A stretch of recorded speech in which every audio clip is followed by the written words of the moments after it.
Hello à tous, je suis super contente de vous retrouver pour une nouvelle vidéo. Encore une fois, un mix média, c'est le deuxième. Donc normalement, si tout se passe bien, j'ai dû sortir la première déjà il y a quelques temps. Et donc là, voici le deuxième mix média sur un petit châssis, encore une fois, comme vous pouvez le voir. Donc comme je l'expliquais sur la première vidéo, il s'agit de châssis en fait que j'ai repeint avec du gesso blanc parce qu'il s'agissait à la base de petits châssis sur lesquels il y avait des illustrations de chats, enfin d'animaux. Je voulais pas conserver ceci en l'état, donc je me suis dit que en même temps ça serait quand même sympa de pouvoir garder ces petits châssis parce que j'aime bien le format et ça me permet aussi de faire de nouvelles choses. C'est vrai que c'est rare que je fasse ce format-là, encore une fois, en peinture, cette fois-ci. Donc c'est vrai que pour moi, c'était aussi un petit challenge, parce que voilà, comme je vous dis, je n'ai pas l'habitude de travailler sur cette taille-là. Donc j'ai repassé tout simplement une bonne couche de gesso dessus afin de blanchir la toile et qu'elle soit entièrement blanche pour que je puisse repeindre tranquillement par-dessus. Alors donc, comme vous pouvez le voir, il s'agit à nouveau d'un paysage. Alors ce paysage-là me tient particulièrement à cœur puisque il s'agit en fait de la vue de chez moi. Donc je suis à Clermont-Ferrand si jamais vous ne saviez pas. Et donc la vue que vous voyez le Puy-de-Dôme ainsi que la cathédrale de centre-ville. Voilà, donc c'est une super vue que j'ai de chez moi et c'est vrai qu'il y a très souvent des couchers de soleil qui sont vraiment très très jolis. Et donc voilà, je m'en suis inspirée pour faire cette toile. Donc, comme je vous disais, mix média, ce qui signifie que en effet, je vais utiliser pas mal de choses différentes. Donc là, la base, c'est du gesso blanc. Donc voilà. Et là, je suis en train d'utiliser tout simplement de la peinture acrylique noire pour faire le devant en fait de la toile, c'est-à-dire la vue que j'ai de chez moi. Voilà, j'avais pas spécialement envie. Au départ, j'étais partie pour faire les habitations et puis finalement j'ai changé d'avis. Je me suis dit que j'allais peindre carrément tout en noir. C'était tout aussi simple et tout aussi joli.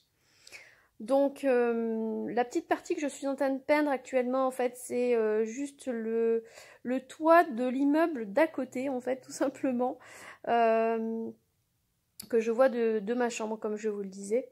Donc voilà, donc là je repasse une bonne couche de noir d'acrylique histoire de vraiment recouvrir au maximum la toile et qu'elle soit vraiment entièrement noire sans qu'il y ait de traces, hein, voilà. Donc comme vous allez pouvoir le voir juste après, je vais utiliser un couteau tout simplement pour étaler la peinture noire, voilà, et faire des petits dessins, voilà, des petits dessins en surbrillance, histoire de mettre un petit peu de relief dans ce paysage-là. Voilà, je vous laisse regarder.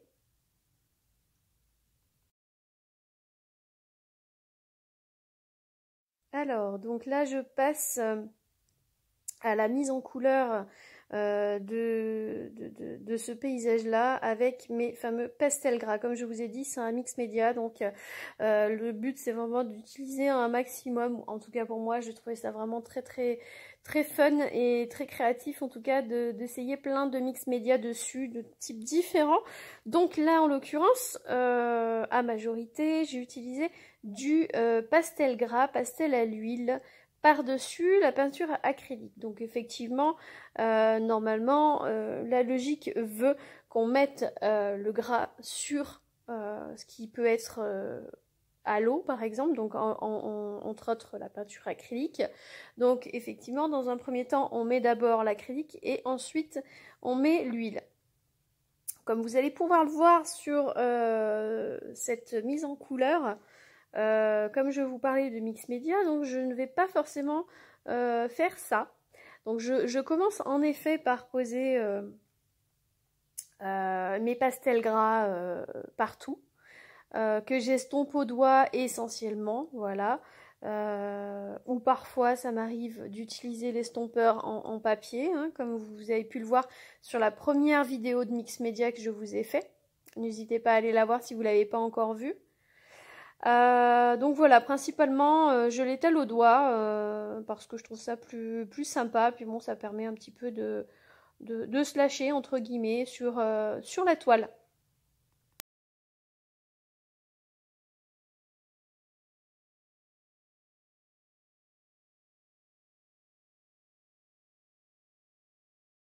Alors pour celles ou ceux qui pourraient éventuellement me faire la remarque, ne vous inquiétez pas, les marqueurs que vous voyez, je ne les laisse jamais droits. Là, c'était vraiment exceptionnel, je les pose toujours à plat puisqu'on sait que les genres de marqueurs, comme les pro marqueurs d'ailleurs au passage, twin marqueurs, etc., sont à conserver à plat afin de diffuser l'encre partout et que ça évite que ça ne sèche. Hein. Donc voilà, effectivement là le temps du dessin, j'avais posé mes feutres ainsi.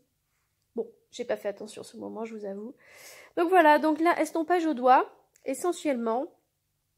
Toujours pareil, dans des couchers de soleil au ton chatoyant, comme d'habitude. Hein, les couleurs qui reviennent, ben, elles sont quasiment tout le temps les mêmes, c'est-à-dire vraiment du bleu, un joli bleu. Vous avez du magenta rosé, un bon jaune. Vous avez du orange, vous avez du violet également. Voilà, je vous laisse regarder la suite de la vidéo.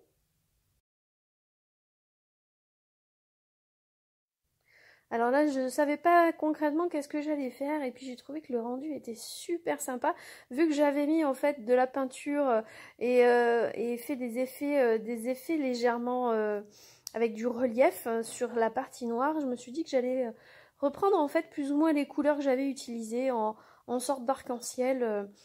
En dessous dans la partie noire du paysage.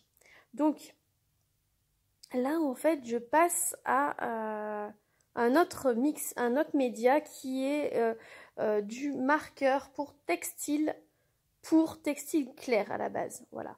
Donc j'ai trouvé l'astuce plutôt sympathique pour arriver à mettre un petit peu plus de saturation et vraiment, voilà, essayer de faire ressortir les couleurs au maximum, d'utiliser ces marqueurs-là qui sont plutôt sympathiques et qui fonctionnent assez bien sur du pastel gras, ce qui n'est pas forcément évident, comme je vous le disais, puisqu'à la base, normalement, sur du gras, on ne peut pas mettre grand-chose, normalement.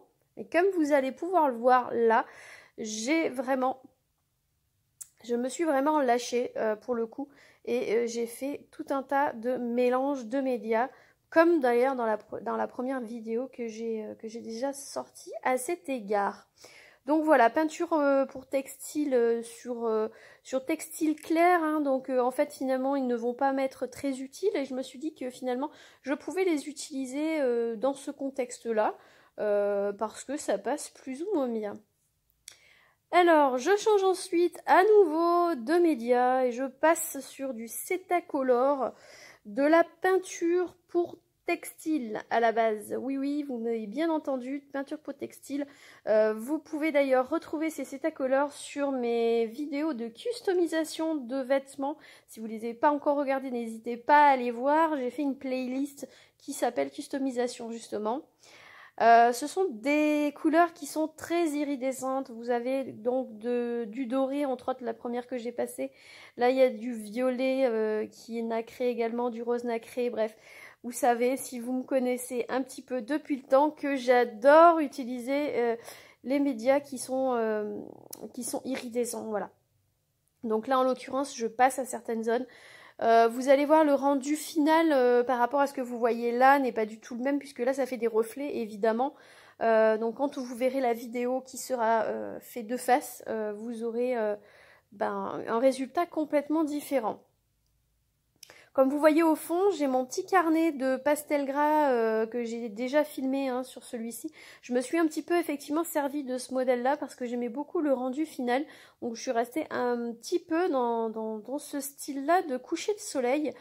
Alors, donc le Cetacolor, oui, donc comme je vous le disais, c'est pour de la...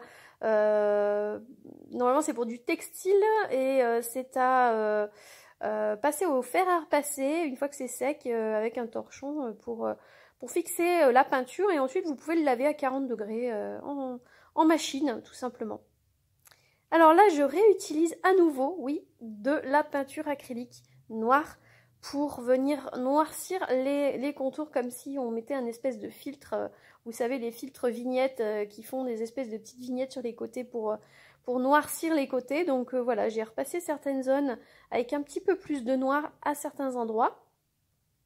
Et oui, malgré le fait que j'ai passé du pastel gras en dessous, je continue à nouveau à mettre de la peinture acrylique par-dessus. Je sais que ça va en faire, en faire hérisser des poils, je pense.